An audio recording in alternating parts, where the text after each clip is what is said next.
I don't like makeup. I'm against makeup. I don't think it's good for women, and I don't think they really need to be using it, honestly. I think it takes away. That's awesome.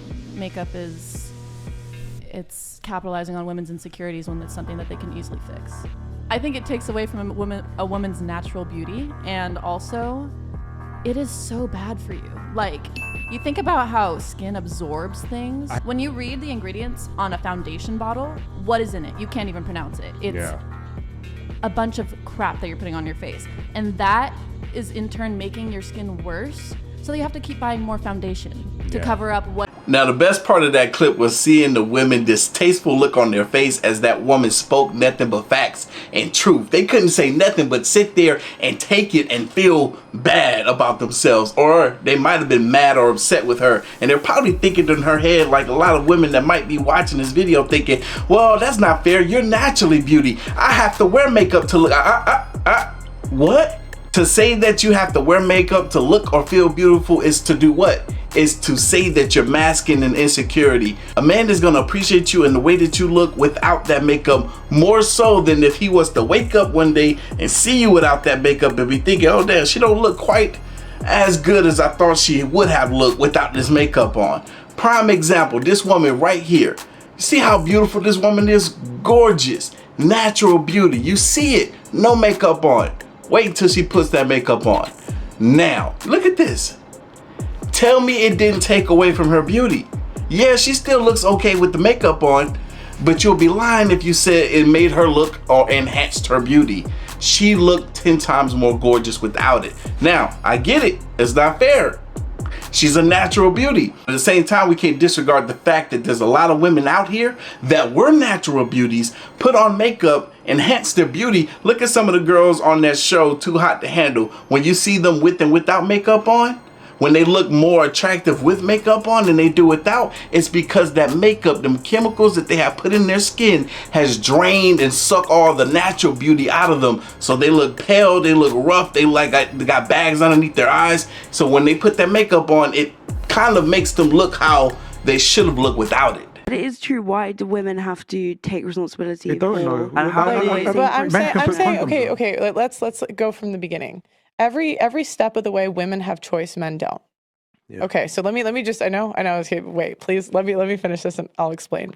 So if we both want to have sex, after the sex, men lose the choice. Because women have the choice to be on birth control. Actually, even before, women have the choice to be on birth control or not. That's our choice, right? We have the choice to track when we're ovulating. We know when we're ovulating. They don't. That's a choice, right? We have the choice to go get the plan B. He can't make you take it. That's a choice. We have the choice to say, hey, if outside of SA, I don't have sex without condoms. That's a choice. Then if I get pregnant, you can get an abortion. That's a choice. Him being on child support for 18 years, no choice. No choice. He goes to jail if he doesn't pay it. Here, I think they seize your assets. In the US, they go to jail. You saw that look on her face, the audacity of a woman to sit there and hear all these choices that she got over the man and still be mad and upset at men instead of being held accountable for all these choices that she got and not exercising them. See, when it's not what they want to hear, when it doesn't fit their agenda, they get mad and upset and want to get real defensive about it. When for years, women have been catered to their feelings. It's like, all right, here, let's do whatever it is that they ask for us. Hell, let's baby them. Let's give them all the government assistance they possibly could want and need. Maybe then they will be satisfied, but no. The population of the prisons mostly encompass fatherless homes. Now, here's something that no one else has mentioned, which I think is cool, and I don't really say this eloquently. If a man and wife raise a child, they're less likely to end up in jail, but they have the same statistical chance as children raised by just their father. So if we want to keep children, adults, out of prison, mother, father, or just father, well, we don't. Yeah, that's right. Either raise them together, mother and father, or in some cases, just let the father have them. I can tell y'all of countless stories right now. Well, not countless, but I can definitely count a few stories of men that I personally know growing up that I veered as stand-up guys that were either sent to jail or prison by their baby mother for the sole fact that they wanted to visit their child. They wanted to see their child. They wanted to have their child for the day, for the weekend, for the week. But the parent, the mother specifically, wouldn't let it happen for whatever vindictive reason that she had. So she put that man in jail. One of the cases with my boy, his girl had been lying to the cops saying that he was physically abusing her. So they put this man in prison. He was in there for what, 3 to 6 months. I can't remember what it was, but he loved that woman and he would never lay hands on her. They will lie to get their way. Some of these women can be pure evil. In comparison to women, you know more single dads do you know than single women? Excuse me, can I get a second? You're forgetting about the part about the fathers who's trying to be parents. Hold up, I'll let you talk. You forgetting about the parent. All right, you about to. You forgetting about the fathers who's not given a chance to be a parent. My father tried to be there. Because he wasn't with my mother no more, she made that shit so toxic for him, he had to let me go. So you say, yes, no, hold up, I'll let you talk. My mother didn't even want me, but still didn't want my father to take care of me. Okay? I see both perspectives. But you're still not seeing the perspective of women not allowing men to be fathers. That's a small percentage. No, that's to you. What percentage of modern women are marriage material? Let me be honest. It's not very many. You know why? Women are in tune to their body. They're not in tune with running a household. They're in tune to social media. They're not in tune with the needs of their significant other or their kids.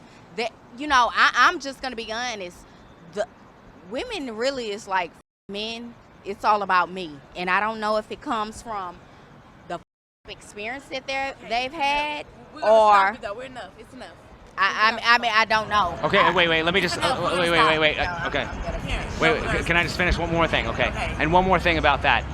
Why then, if that's true, why do we have the expression "where have all the good men gone," but nobody's asking "where have all the good women gone"? Oh, they do. We're privileged. From where I'm from, we're the prize. And if women don't know that we're the prize, we're the prize. It was a beautiful sight to see that woman had came to the realization that no, these modern women, majority of them are not marriage material, but she need to put her friend on board, because if you paid any attention to her friend did not once hear a single thing that came out of her mouth. She completely ignored her, and maybe you can blame it on the alcohol, but if you go back, rewatch it, that woman was not in tune with what was going on. And you heard what came out of her mouth? This is how you know. We're privileged. From where I'm from, we're the prize. And if women don't know that we're the prize, we're the prize.